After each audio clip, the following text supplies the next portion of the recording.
brought to you by Infinix। Infinix लाया है साल के सबसे धमाकेदार डील सिर्फ फ्लिपकार्ट पर। नमस्कार, मेरा नाम है उपासना और आप देख रहे हैं द लंदन टॉप का डेली इकोनॉमिक बुलेटिन खर्चा पानी। अमेरिका के अरबपति कारोबारी जॉर्ज सोरोस एक बार फिर सुर्खियों में है। वजह है सोरोस की चैरिटी वाली इकाई ओपन सोसाइटी फाउंडेशंस दुनिया भर में कई जगहों पर अपने ऑफिस बंद कर रही है। दुनिया भर में फाउंडेशन से जुड़े करीबन 40% स्टाफ की नौकरी चली जाएगी। बिजनेस पोर्टल ब्लूमबर्ग के हवाले से ये रिपोर्ट आई है। स्टाफ को मेल के जरिए भेजकर ये बताया गया कि उन्हें नौकरी से निकाला जा रहा है।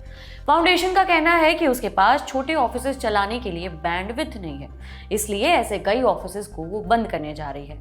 आज के खर्चा पानी में हम जॉर्ज सोरोस के बारे में ही बात करेंगे। वो हैं कौन और सोरोस भारत में इतने चर्चित क्यों हैं और उनके कुछ करने या बोलने से हमें क्यों फर्क पड़ता है। अमेरिका के रहने वाले 93 साल के सोरोस दुनिया के सबसे धनी व्यक्तियों में से एक हैं। वो खुद को परोपकारी, दार्शनिक और एक उम्दा निवेश कहलाना पसंद करते हैं। उनका जन्म एक समृद्ध यहूदी परिवार में हुआ था जिसने नाजियों के आने पर हंगरी छोड़ दी थी। उस समय उनकी उम्र 17 साल थी। इसके बाद 1947 में वो लंदन गए। यहाँ लंदन स्कूल ऑफ इकोनॉमिक्स में सोरोस ने फिलॉसफी की पढ़ाई की। पढ़ाई के बाद उन्होंने लंदन के मर्चेंट बैंक सिंगर एंड फ्रीडलैंडर में काम किया। 1956 में सोरोस न्यूयॉर्क चले गए, जहाँ उन्होंने शुरुआत में यूरोपीय सिक्योरिटीज एनालिस्ट के तौर पर काम किया। फिर 1973 में सोरोस हेज फंड की स्थापना की। फोर्ब्स के मुताबिक सोरोस की संपत्ति इस समय 6.7 अरब डॉलर है। सोरोस ओपन सोसाइटी फाउंडेशन के फाउंडर हैं। संस्था का दावा है कि वो लोकतंत्र को बढ़ावा देने से लेकर मानवाधिकार और प्रेस की स्वतंत्रता के लिए काम करती है। अमेरिका के media watchdog media research centre की माने तो सोरोस ने 180 से अधिक मीडिया ऑर्गेनाइजेशंस को स्पॉन्सर किया हुआ है।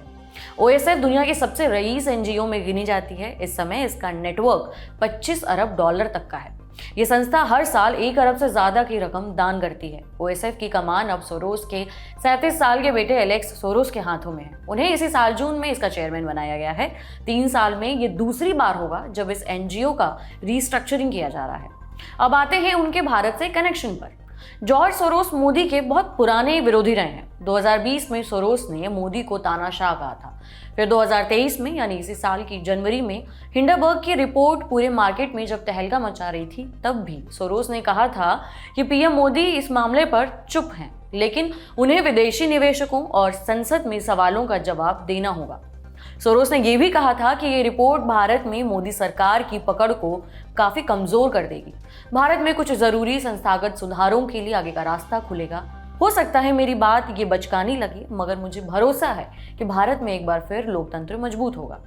भारत के रूस से सस्ते दाम पर तेल खरीदने को लेकर भी उन्होंने कुछ टिप्पणियां की थी।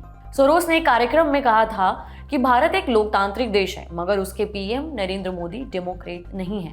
भारत क्वाड देश का सदस्य है, जिसमें भारत, अमेरिका, ऑस्ट्रेलिया और जापान आते हैं। इसके बाद भी भारत रूस से भारी डिस्काउंट पर तेल खरीदकर अच्छे खासे पैसे बना रहा है। सोरोस इतने पर ही नहीं रुके। उन्होंने ये भी कहा कि PM मोदी और भारतीय कारोबारी अडानी यानी गौतम अडानी करीबी दोस्त हैं। दोनों की किस्मत एक दूसरे पर निर्भर है। अडानी पर अपने ही शेयरों के दाम बढ़ाने का आरोप लगा है, मगर मोदी ने इस बारे में कुछ भी नहीं कहा है, लेकिन उन्हें इसका जवाब देना होगा। सोरोस के इन बयानों पर जवाब देते हुए भारत के विदेश मंत्री S जयशंकर ने कहा था कि सोरोस एक खतरनाक शख्स हैं जो न्यूयॉर्क में बैठकर भारत के PM और यहाँ की लोकतांत्रिक व्यवस्था पर टिप्पणी कर रहे हैं।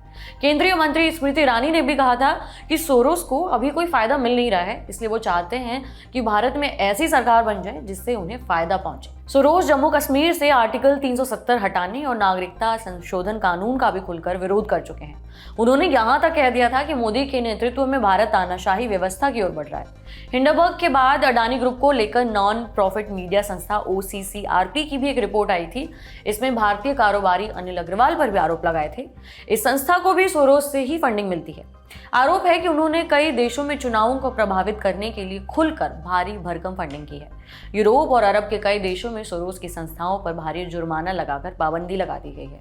आरोप यह भी है कि सोरोस दुनिया के कई देशों में कारोबार और समाज सेवा की आड़ में पैसे के जोर पर वहां की राजनीति में दखल देते हैं। सोरोस रूस यूक्रेन की लड़ाई से लेकर चीन में कम्युनिस्ट पार्टी के कम होते दबदबे से लेकर अमेरिका में सामाजिक तनाव पर भी बोलते रहे हैं।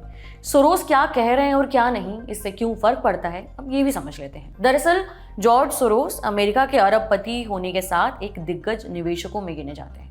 उनके फैसलों ने इन्वेस्टमेंट की दुनिया को कई बार हिलाकर रख दिया है। इनमें मुख्यतः 2 घटनाओं का नाम आता है। सोरोस का नाम बैंक ऑफ इंग्लैंड के क्राइसिस से भी जुड़ता है। 1992 में उन्होंने जल्दी में हजारों करोड़ों रुपए की कीमत की ब्रिटिश करेंसी यानी पाउंड बेची। इससे करेंसी मार्केट में भूचाल आया, बैंक ऑफ इंग्लैंड घुटनों पर आ गई थी। उस घटना को ब्लैक वेंसडे के नाम से जाना जाता है।